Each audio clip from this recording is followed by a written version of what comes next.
Virtual Investor Alzheimer's Disease Spotlight event featuring Cyclo Therapeutics. My name is Jenene Thomas. I am CEO of JTC IR, and I will be the moderator for today's event. This is our first in a series of Spotlight events where we will be hosting on our Virtual Investor platform. So for more updates on our schedules, if you can visit virtualinvestorco.com. Today, I am pleased to be joined by Cyclo Therapeutics management team, Mr. Scott Fine, Chief Executive Officer, and Dr. Lise Kjems, Chief Medical Officer. We are also joined by preeminent neuroscientist and world-renowned researcher, Dr. Cynthia Lemere, who currently serves in the Ann Romney Center for Neurologic Diseases at Brigham and Women's Hospital and as Associate Professor of Neurology at Harvard Medical School in Boston. So before we get started, I want to remind our audience that Cyclo Therapeutics is publicly listed on NASDAQ and trades under the ticker symbol CYTH. During today's discussion, the company will be making forward-looking statements, and I encourage everyone to visit the company's SEC filings on their website at cyclotherapeutics.com for the latest information. So before we get started, I want to welcome Scott, Lisa, and Cynthia. Thank you so much for joining us today. Thanks, Jenene. It's really nice to be back here with you at Virtual Investor. Great. We're so happy to have you back, Scott. I'm going to start with you. So if you can give us a background of Cyclo Therapeutics and a little bit of your background as well. Sure. So I spent over 4 decades on Wall Street working in the healthcare and consumer product space as an investment banker and an investor. I left Wall Street in 2014 and met and was introduced to CTD Holdings, as we were called back then. And we made an initial investment. And what we saw was they were utilizing an elegant molecule, a beta-cyclodextrin, for the treatment of an ultra-rare disease, Niemann-Pick type C, through compassionate use programs. And from the data that we gathered from those compassionate use programs, we fast forward to where we are today. We stood up a phase 1 trial, a phase 1/2 trial in Europe, and completed those. And we're currently enrolling and dosing patients in a pivotal phase 3. But we also, and I really do want this day to be focused on Alzheimer's and to really speak towards the science and the medicine. So I'm going to let and want Lisa and Cindy to dominate this discussion. It led us to, utilizing the molecule, going after an Alzheimer's program, which, as many of you know, we have a phase 2 study may proceed approval from the FDA right now to move forward with our program. And we're effectively, this is the official launch of our program today with this virtual seminar that we're doing for you guys. So we're very pleased and look forward to hearing what the 2 professionals, Lisa and Cindy, have to say about what's going on with our molecule and our program. But very pleased to be here, guys. Wonderful. And I'm excited too to get started. I do think it makes sense for additional background. So Scott, thank you so much for that. Lisa, on to you. Lisa, you've been recently appointed as Chief Medical Officer. We'd love to hear about your background and your role at Cyclo Therapeutics. Thank you, Jenene, and it's a pleasure to be here together with Scott and Cindy and you today. I'm Lise Kjems. I'm the Chief Medical Officer of Cyclo Therapeutics, who I joined in September, end of last year. I consider myself a physician scientist, but also a drug developer, as evidenced during my tenure both in the clinic and in the industry. What fuels my fire is really the passion to being part of the drug discovery and also the development of drugs for treatment of diseases that has a huge unmet medical need. It can be ultra-rare diseases, as what we are in part going to talk about today. It can also be a broader indication, which is the other end of the spectrum that we are going to talk about today. During my tenure, I have had the privilege to be part of larger organizations such as Novartis, where I helped build out the translational medicine group, was part of developing the molecular diagnostic business unit, led programs from phase 2B through registration. In my last tenure was with Albireo Pharma, where I was the clinical lead on the program that resulted in accelerated approval of Bylvay, an IBAT inhibitor, accelerated approval by the FDA and the EMA for treatment of another ultra-rare disease, progressive familial intrahepatic cholestasis. So with all of that in mind, and I am very humbled by having the opportunity to serve patients and families and healthcare providers, it was very meaningful to join Cyclo Therapeutics with the mission and the vision that this company has. And we are going to talk a little later about the tremendous potential that Trappsol Cyclo has from a scientific and a clinical perspective.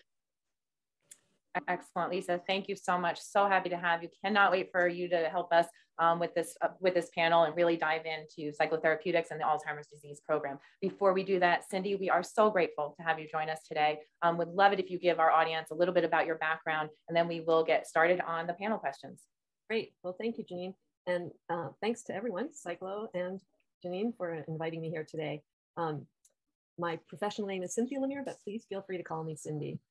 I've worked at Brigham and Women's Hospital for over 32 years. I started there as a technician, and then I became a graduate student in Dennis Selko's lab and did my PhD in pathology at Boston University School of Medicine while working and doing my research in Dennis Selko's lab at the Brigham. And Dennis Selko, for those of you who don't know, is a very prominent Alzheimer's doctor, physician, and also researcher in the field, still running a very large lab at our center even now. So I finished my PhD, did my postdoc there, and then in 1997, I started my own lab. And I'm currently a scientist within the Ann Romney Center for Neurologic Diseases within the Department of Neurology at Brigham and Women's. And as Janine said, I'm an associate professor of neurology at Harvard Medical School. Hopefully soon that will change. My promotion is under review right now. So my lab has 4 main areas of research. I started out really looking at the temporal progression of Alzheimer's pathogenesis in both humans, including people with Alzheimer's disease and other neurodegenerative diseases, and also people with Down syndrome, because people with Down syndrome are at very high risk of developing Alzheimer's disease. We also looked at non-human primates and at different genetically engineered mice. So there are a number of different mouse models now that can be used to study Alzheimer's. None of them are perfect, but they all add information that's very meaningful. We do a lot of translational non-clinical research, and I've worked on anti-amyloid immunotherapy for over 20 years now. And I started out looking at active vaccines, and now I'm doing more of passive immunization with antibodies specifically targeting a very pathogenic form of beta amyloid called pyroglutamate 3 beta amyloid. Another area of focus for my lab is to look at innate immunity and how that affects Alzheimer's pathogenesis in the brain. And in particular, we're focused on complement C3, which plays a role in both the development of the brain, development and refinement of neural connections in the brain, and also seems to become upregulated again with both aging and even stronger with Alzheimer's disease. And so that work is funded by NIH, as is our pyroglu study. And then lastly, I have a project that we've been working on now for about 8 years, funded by NASA, and we're looking at the effects of deep space radiation on the brain in preparation for the first manned mission to Mars. And now there's even sooner, there will be a lunar mission, and so we're looking at how both microgravity and space radiation will affect life on the moon and Mars, and more importantly, when astronauts come back from those missions, whether or not these stressors will actually accelerate the risk of Alzheimer's disease.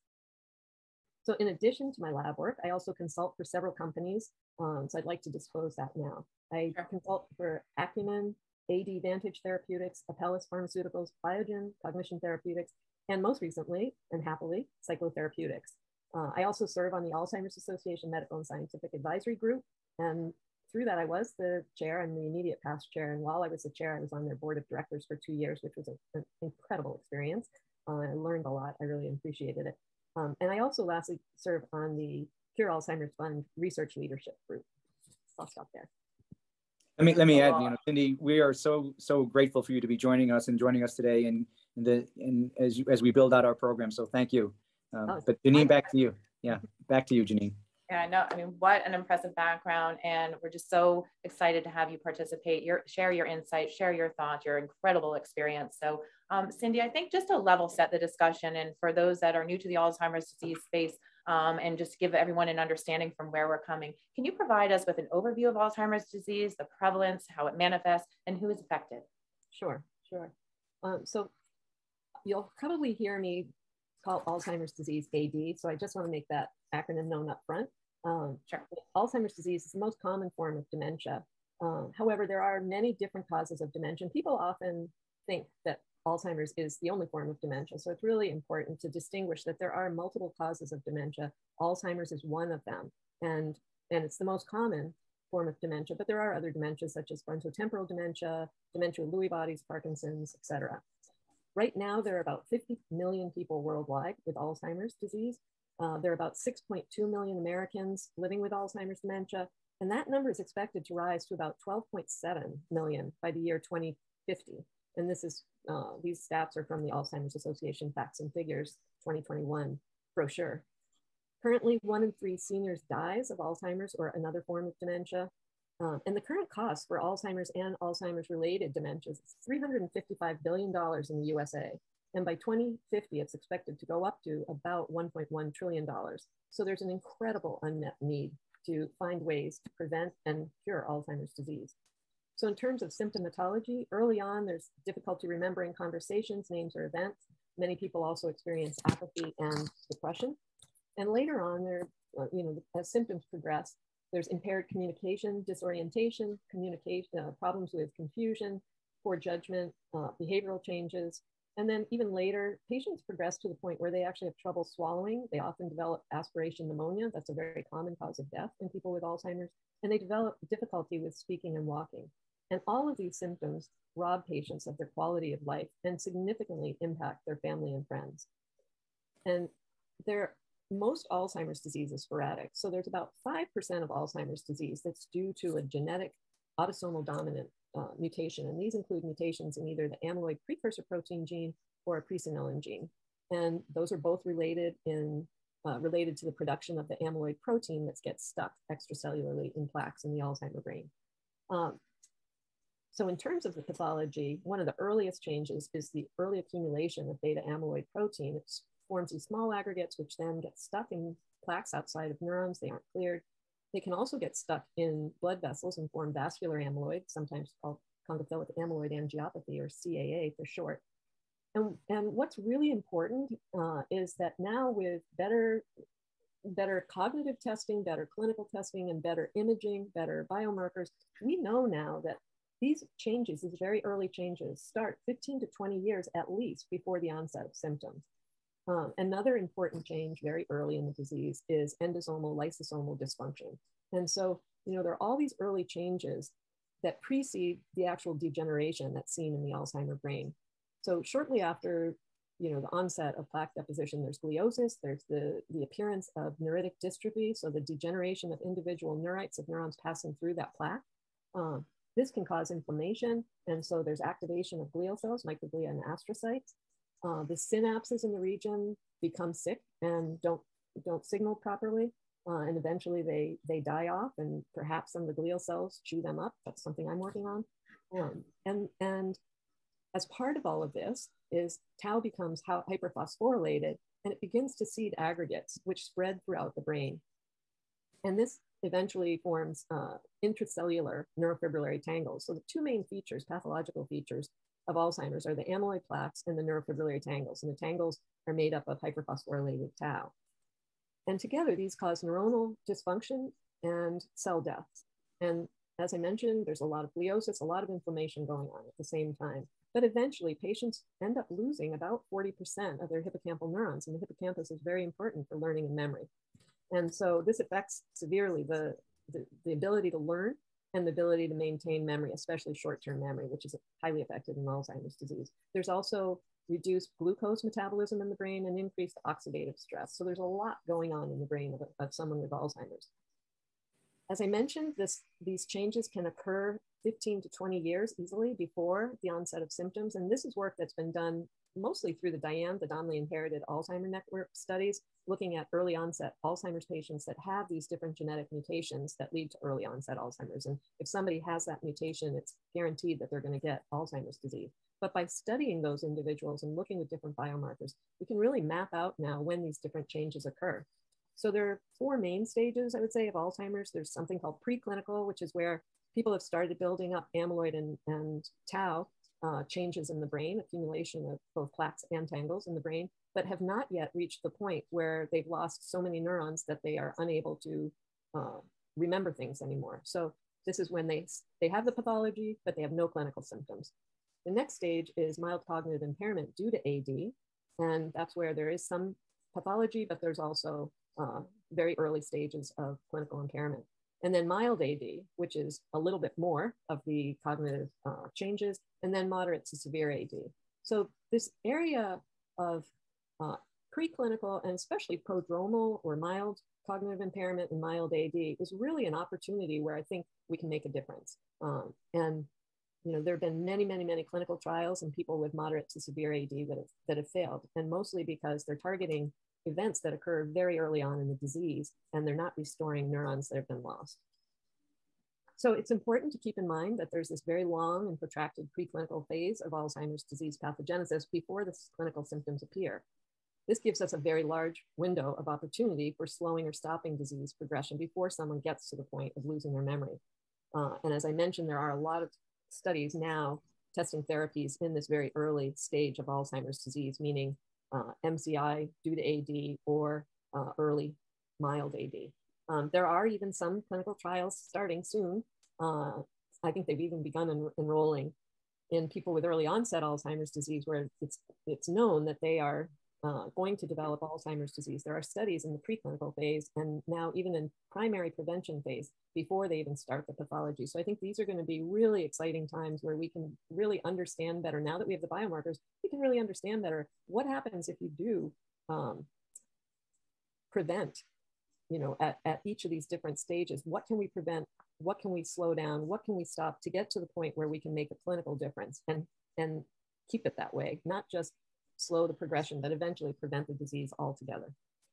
And then lastly, I just want to mention that it's extremely rare to find somebody, I have done a lot of pathology, it's extremely rare to look at an Alzheimer's brain and see only Alzheimer's pathology. So these cases of pure Alzheimer's disease are very rare. I would say definitely less than 15% of all Alzheimer's is pure Alzheimer's disease. And what I mean by that is that these individuals have other pathologies, they've got other disease comorbidities going on at the same time.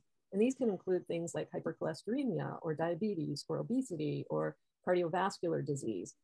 People with Parkinson's also oftentimes have an overlap with Alzheimer's disease. Dementia with Lewy bodies has a big overlap with Alzheimer's disease. So we need to keep in mind that this is not a homogeneous disease. It's often with comorbidities. And that may also lead to different strategies for treatments going forward. I'll stop there. Right, so you mentioned the comorbidities. Lisa, can you just give us an idea of what the evidence is for cholesterol being important in Alzheimer's disease? Yeah, thank you, Jenene, and capitalizing on the wonderful overview that you gave. Thank you, Cindy. You know, often early on in the history of science and medicine, discoveries are made that we first understand decades or even centuries after the discovery was made. And that is actually the fact when we look at Louis Alzheimer, the doctor that identified what he called fatty saccharase, that he didn't fully appreciate. He knew that there was a pathophysiological defect, but what it meant, I think we have come to learn over the last few decades of the absolute criticality of cholesterol synthesis and metabolism in health and in disease. And in that category falls Alzheimer's disease as one end of the spectrum of the neurodegenerative diseases. And in my opinion, it is beyond doubt that the role of cholesterol metabolism and disrupted cholesterol metabolism plays a significant role in the emerging pathophysiology in Alzheimer's and also in the disease progression. Now, as Cindy so elegantly pointed out, this is a heterogeneous disease, so obviously there are other contributing pathologies to it. But cholesterol is involved in the regulation both on amyloid beta, tau, and gliosis. And this has been evidenced both in histopathology from cadaveric donors with Alzheimer's disease. And we know that it also has been demonstrated very nicely in animal models of Alzheimer's disease. It's important to note the cholesterol metabolism in the brain is tightly regulated, and it changes with aging independent of Alzheimer's disease processes. But when the disease processes are presenting, of which disrupted cholesterol metabolism plays a role, because the system is so tightly regulated that the three types of cells, the astrocyte, the neurons, and the glial cells cannot cope, then to Cindy's point, it becomes a vicious cycle with oxidative stress, inflammation, and accumulation of toxic cholesterol deposits that cannot be further processed and degraded, so to speak. And clearly, it's important to understand that cholesterol in health is a necessity and a positive in the sense that it's needed for all the structural components and functions of cells. But as neurons and other cells in the central nervous system are aging, their adaptability and their functionality change. And so that's when you now start to see this vicious cycle. Also ties in with tau and cholesterol is also basically regulating that. So altogether, I think the evidence is emerging. It's also emerging from some very elegant studies done by the Duke Center with metabolomics that have demonstrated the metabolomics and lipidomics footprints in patients with Alzheimer's disease. And if I may, I'd like to add on a couple of comments. Lisa, that was extremely important, what you just mentioned. And it brought to mind two additional points that I wanted to make. One is that there are genetic risk factors for Alzheimer's disease that have been studied through genome-wide screening association studies that are involved in the cholesterol metabolic pathway. And it's well known that, you know, changes in lipids. Lipids are very important in the brain, and in Alzheimer's disease, they seem to be extremely important. So I think the genetics are pointing to a role for cholesterol metabolism in Alzheimer's disease. And speaking of Alzheimer's now, I can't remember exactly what the other one was that I was going to ask. Perfect. I'll think of it later and let you know. Yeah, feel free to jump in at any time on that. Cindy, Lisa, thank you so much. Cindy, your background on Alzheimer's disease was extremely helpful, an amazing setup. I think the next step that I'd like to talk about is what about treatment options? Are the current therapies effective or even enough? Well, they're definitely not enough right now, I would say. We need more. And as I said, it's a very heterogeneous disease. So I think ultimately there's not going to be one treatment that fits all patients. I really don't think that that's going to be the case. So at this point, up until last summer, really there were only symptomatic treatments available. And these, include cholinesterase inhibitors, such as donezepil, ristiglamine, and galantamine, and glutamate receptor modulators, such as memantine. And so those are all, they're helpful. They can be helpful. I've had relatives take them. They're helpful, but it's transient because they're not affecting the disease pathogenesis. The brain is still changing over time. And so they eventually wear off, typically within a couple, 2 to 3 years, the effects can wear off.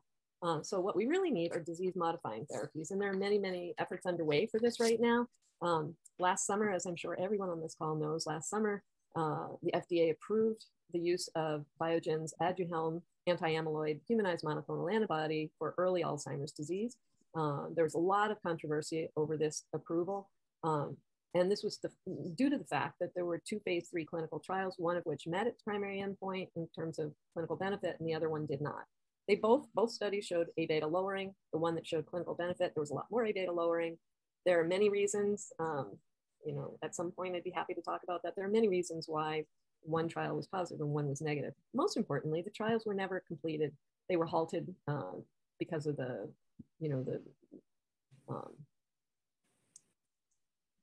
because of the endpoints that were selected, and I'm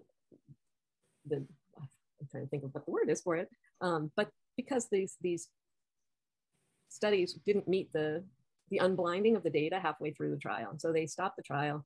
When they looked at the data that was collected after stopping the trial, they realized that there was some evidence of clinical benefit. However, importantly, the amount of clinical benefit was still under 25%. And so we really need to do better at slowing the disease progression or stopping the disease from occurring in the first place so that we get much better than 20 or 25% improvement in cognition and in clinical functional state.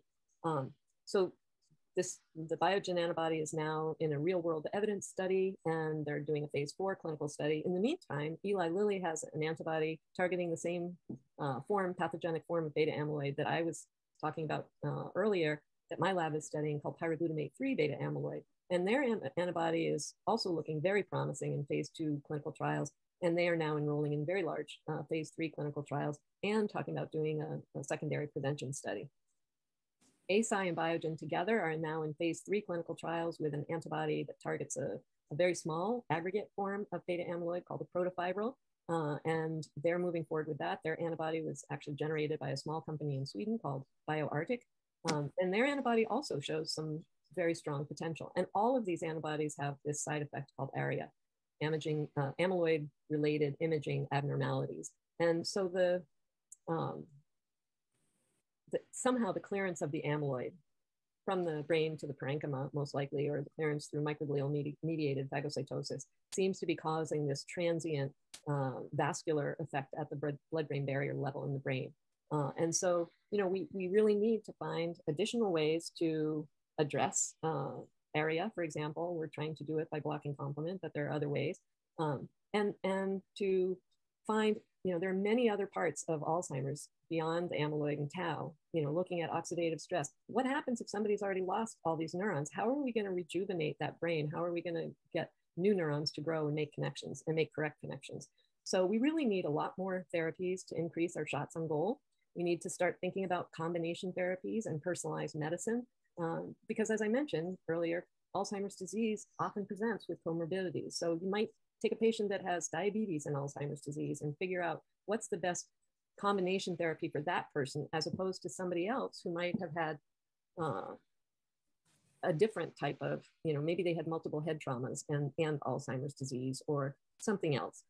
So I think it's really important to start thinking about combination therapies. And for me, I've been studying inflammation in the brain for a long time. And I really think that focusing on inflammation and how we can modify the disease by, removing amyloid and tau, but also resetting the immune system in the brain so that it can cope with all these changes related to aging and Alzheimer's disease.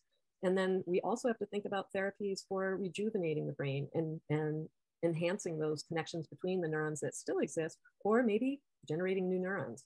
So that might be something like targeting some of the growth factors, BDNF, or using stem cells. But there's I think there's a lot of potential, but we need a lot more information before we can start putting all of that together.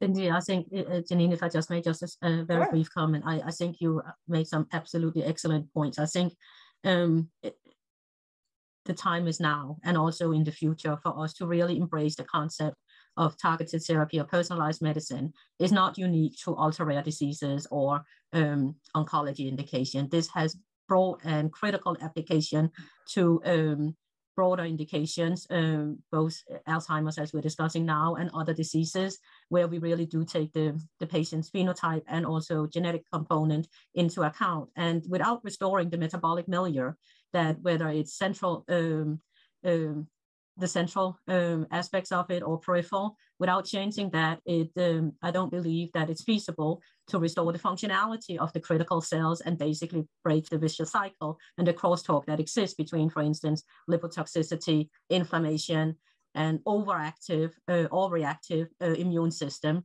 that without inserting different, I would say, therapeutic modalities, you can't effectively treat that. And the monotherapy may be efficient in certain patient segments, but I think critical to this is to think proactively on combination therapies, dual or triple, that is tailored to the patient's underlying needs.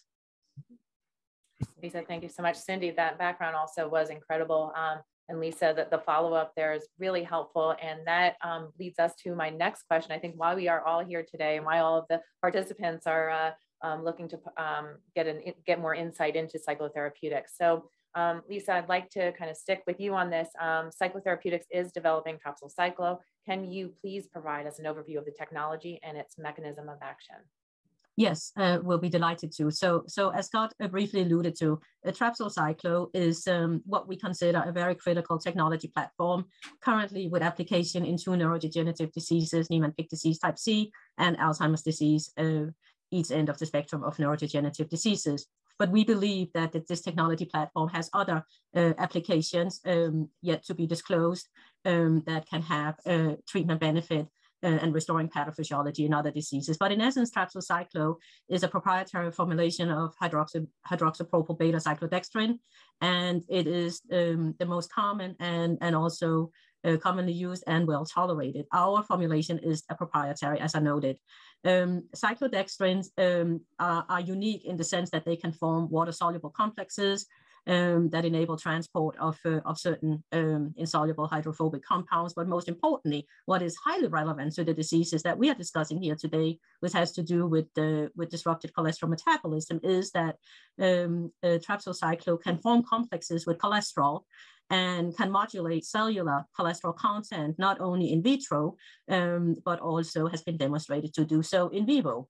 And in essence, pending the concentration of cyclodextrin or Trappsol Cyclo, it can serve as a cholesterol sink, where it can extract and trap cholesterol, but it can also serve as a cholesterol shuttle, transporting cholesterol between membranes, which is absolutely critical. And our molecule has the affinity for cholesterol.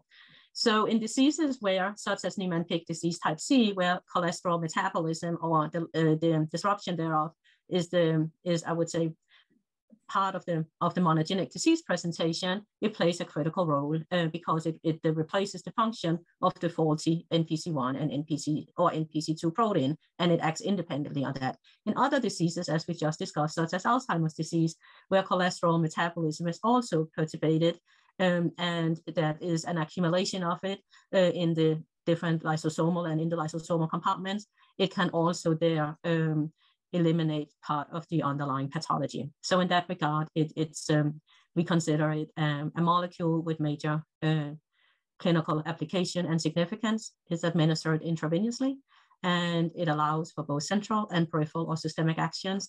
And as a small molecule, is considered overall well tolerated. Excellent, Lisa. Thank you so much. So you mentioned Niemann-Pick type C. I know the Niemann-Pick type C program is most advanced for your pipeline. It is currently in a pivotal ongoing phase 3 study for the treatment of Niemann-Pick type C, and you have generated very compelling data to date. Can you talk about the commonalities between the two diseases, Niemann-Pick type C and Alzheimer's disease, and the impact of cholesterol buildup? Yeah, I will be delighted to touch on that, Jenene. So as I noted, Niemann-Pick disease type C and Alzheimer's is in each end of the spectrum of neurodegenerative diseases, obviously Alzheimer's being the most common, Niemann-Pick disease type C, and ultra-rare disease, about 1 in 100,000. They're both tauopathies, and they have biologic similarities relative to cholesterol accumulation in regions of the brain, elevated levels of tau, and amyloid plaque formation. Critical to note that Niemann-Pick disease, Niemann-Pick disease type C, is often referenced to as dementia of the childhood. And when you look at the role of cholesterol and that plays and how it accumulates as it's shuttled between plasma membranes into different cells used as building materials or as energy or fuel for the cells, and what happens when that is disturbed, and the consequences by accumulating both 24S hydroxysterol in patients with NPC or in Alzheimer's, the commonalities there are very critical. In patients with NPC, you will also find amyloid plaques. You will find increased level of tau. So I think we can translate and apply some of the knowledge and science learned and clinical insights from NPC into Alzheimer's as we think about what is the scientific rationale for application of Trappsol Cyclo in patients with Alzheimer's disease. Lisa, really appreciate that insight. So we're going to continue on with this theme here. So I'd appreciate you being patient, but we're getting so much good material from Lisa and Cindy, so we will have questions for you. But in the meantime, Lisa, can you give us an overview of the animal data in Alzheimer's disease that you've seen to date and speak to the rationale? Yes, I will be happy to. So what we know is that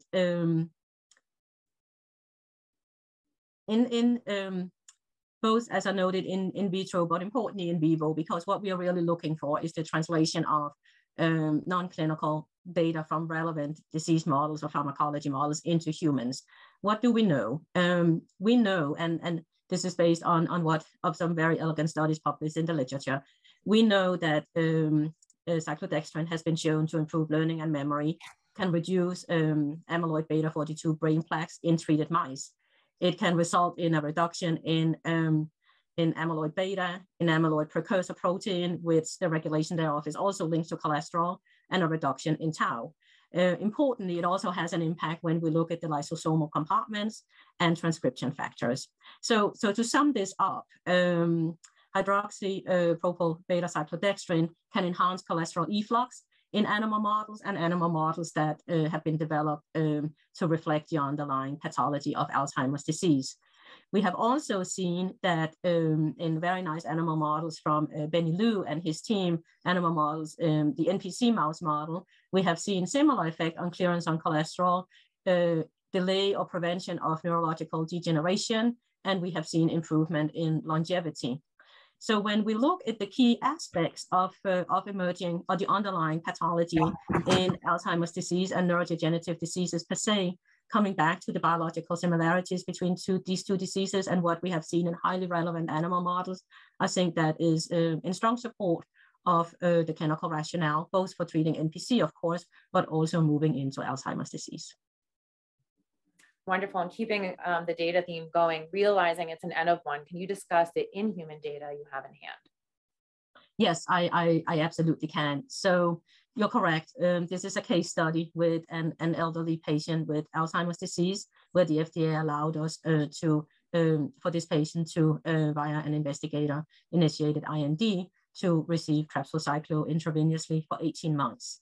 And the patient was quite advanced in the clinical status of Alzheimer, and by the mini mental health evaluation came at 24 in an individual with normal cognitive function, it is about 30. And during the course of so this patient was impaired, and during the course of the 18 weeks, the patient first stabilized and then had a degree of improvement, which was also evidenced both by the treating physician and the family, more patients being improving cognitive function, speech, being more alert, among others, and of course, on the clinical endpoints, also gains benefits from the long-term treatment, which was a 1.5 years.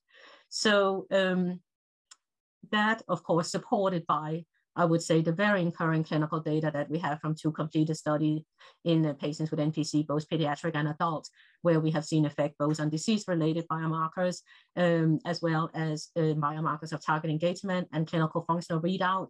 We do believe that it is prudent to evaluate the long-term potential, both efficacy and establish the safety and tolerability of Trappsol Cyclo in the treatment of these 2 diseases. Lise, thank you. Very exciting.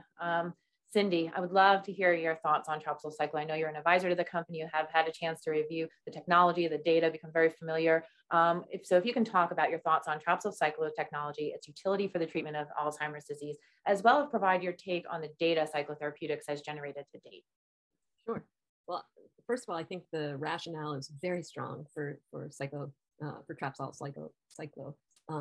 And it's been shown for a while now that there are increased levels of cholesterol in the Alzheimer brain, and part of this could be due to the blood-brain barrier leakiness. That was the second point I was going to make, Lisa, earlier when we were talking. I couldn't remember the second point. It was about the blood-brain barrier leakiness, and that's something that happens with aging, and is very prevalent in Alzheimer's disease. So it could be, cholesterol is normally synthesized in the brain, and that's the local source of cholesterol in the brain. But if you have a leaky blood-brain barrier, it's very likely that cholesterol from the periphery can get into the brain. And so that may also be part of the reason that there are these increased levels of cholesterol in the brain.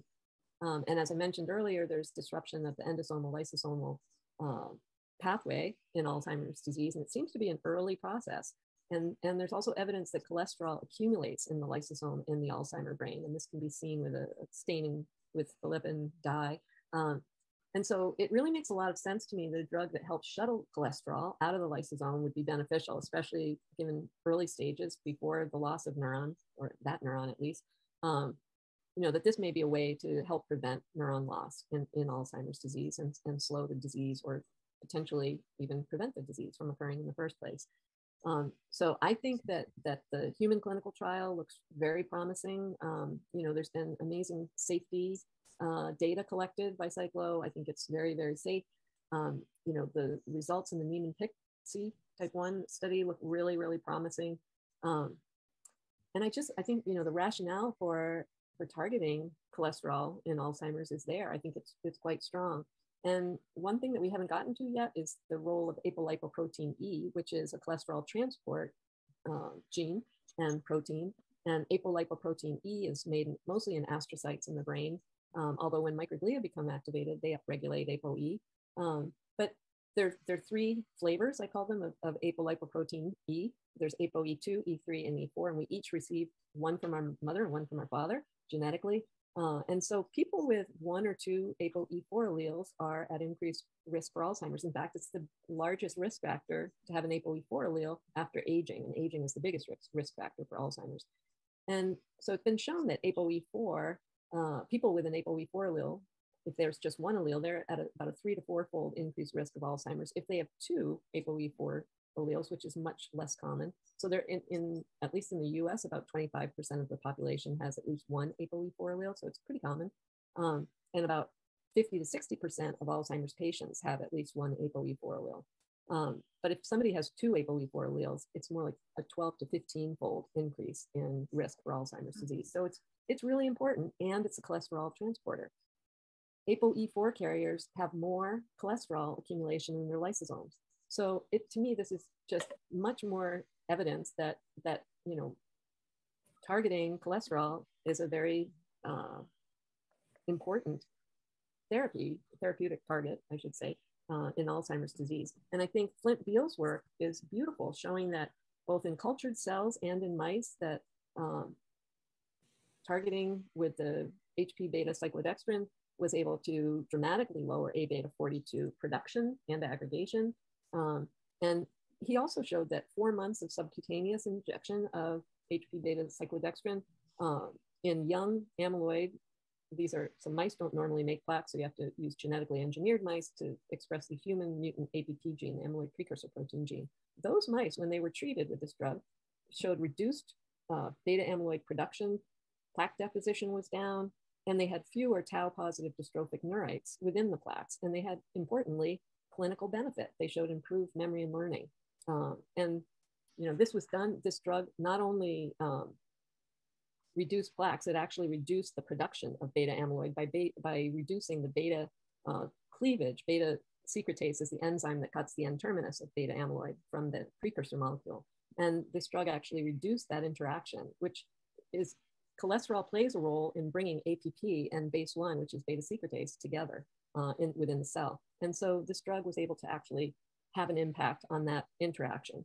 The other thing that Flint Beal's work showed was that there was upregulation of cholesterol trafficking genes, ABCA1 and the Niemann-Pick-C1 gene, which is, bodes well for getting that cholesterol out of the lysosome. And it also normalized the cathepsin D levels. And cathepsin D has been known for a long time as being stuck in lysosomes in Alzheimer's brain. And so you can actually, we did this years ago, staining for cathepsin D as a marker of Alzheimer's disease in the brain. And this drug corrected the lysosomal abnormalities in the mouse model. And then very recently, there were a couple of papers that came out. One showed that cholesterol is transported by astrocyte-driven ApoE from astrocytes to neurons.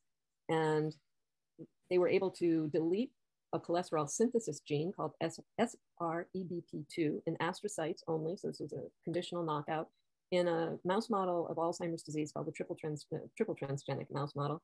It expresses genes so that it has both amyloid and tau pathology. And they found that by knocking out this cholesterol synthesis gene only in astrocytes, they were able to reduce both plaque and tau pathology in these animals.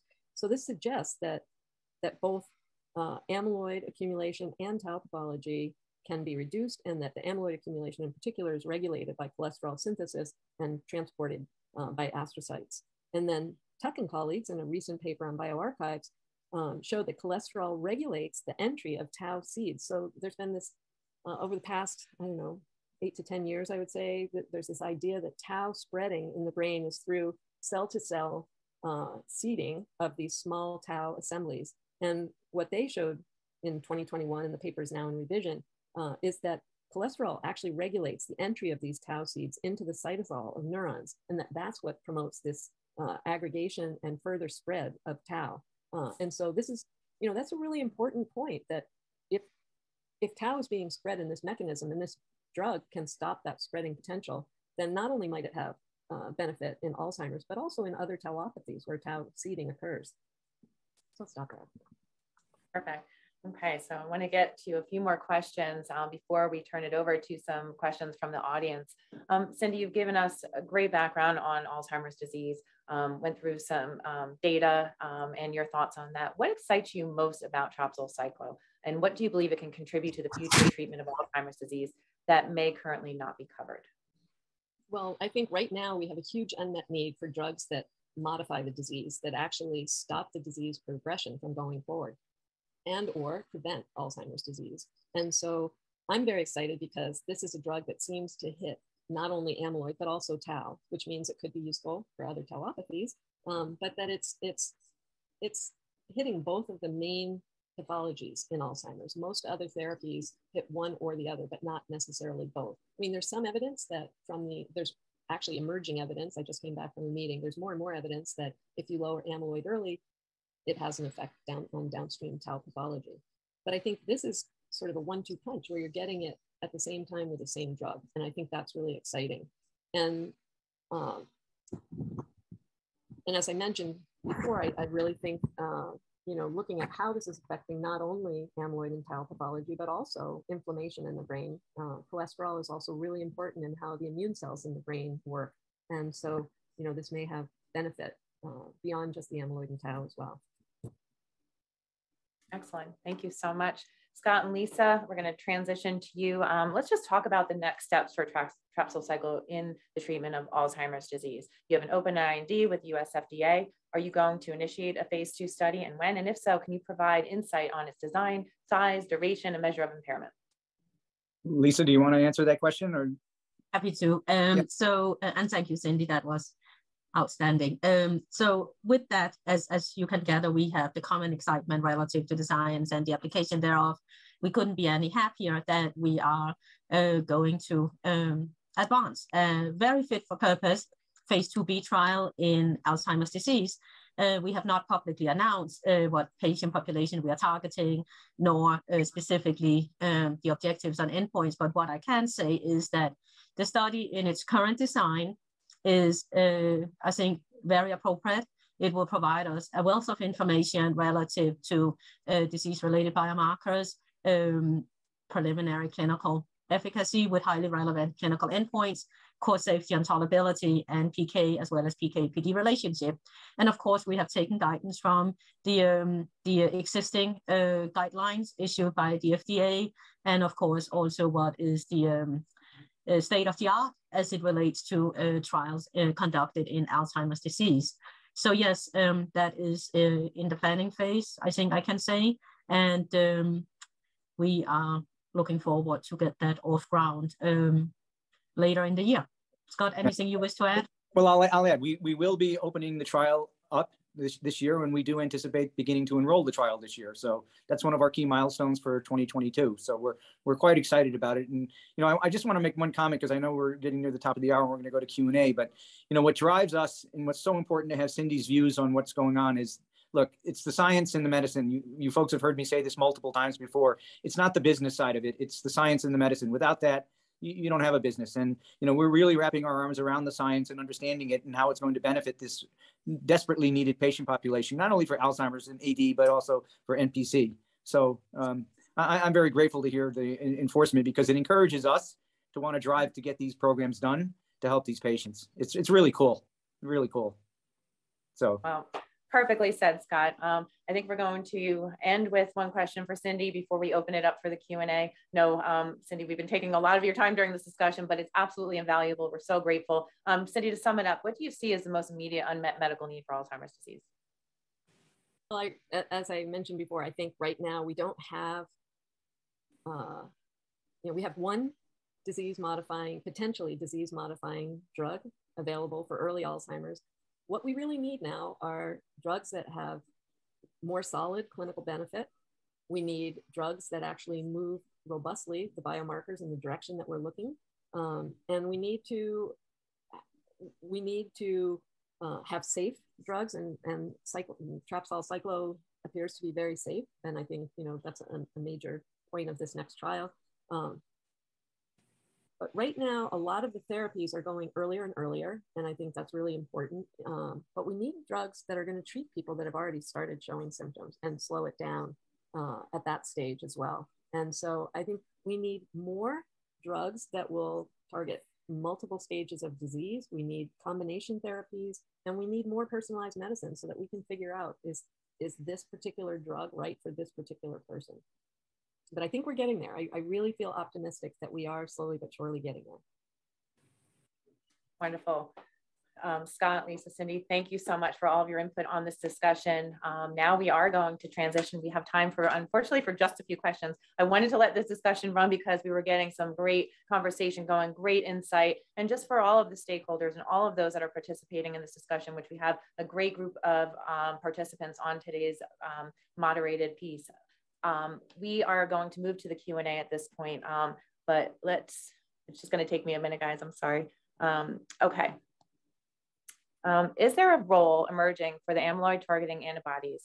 Aducanumab, I'm sorry, I'm probably butchering that, being the first to emerge as a backbone for combination therapies like we've seen with checkpoint antibodies in oncology.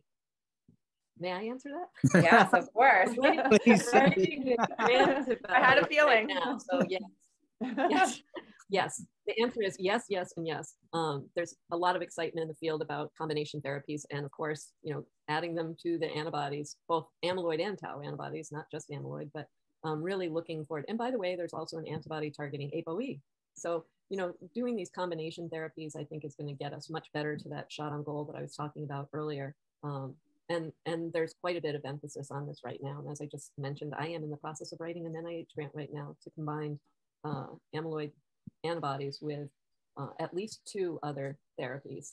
One to lower beta amyloid with a small molecule so that we can keep it at bay once we clear the plaques and stop giving the antibodies, and the other to rejuvenate neurons in the hippocampus. Excellent. Okay, we do have time for one more question. We're a little bit past our hour, but I want to give our audience at least a chance for a question here. So this question is, good afternoon. Question on combination therapy for Trappsol. Are you considering combination with drugs that are going through trials, or are you looking into combination therapy with drugs that have already been approved? Can I please take that one? Of course.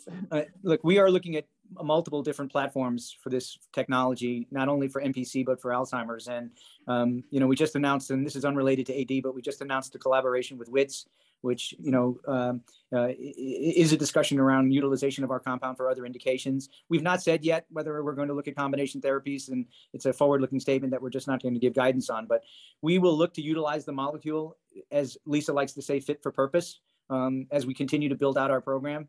And if opportunities arrive where we can look at combination therapies, we will. Perfect. Okay, so that is all the time that we have for the Q&A. I just want to thank our audience. Had a lot of great questions come in. We will respond to as many as we can through email to get back to everyone on the really great questions that were provided. Cindy, thank you. We're so grateful for your participation today. Wanted to see if you had any closing or parting words. Just that I'm really excited for this clinical trial. I'm really happy to be working together with Lisa and Scott, and I'm very grateful for this opportunity. So thank you. Thank you. Scott, on behalf of you and Lisa, would you like to make any closing remarks? I'll echo what Cindy is saying. We are so pleased to have her on our team and giving us guidance and views, and we're excited about our program and on building our platforms and moving forward. And we thank you, Jenene, very much. And Lisa, thank you very, very much as well. And Cindy, your time is valuable, both of you. And it's always great to learn things and to listen to people that understand the space to know where we're going. So thank you very much, guys.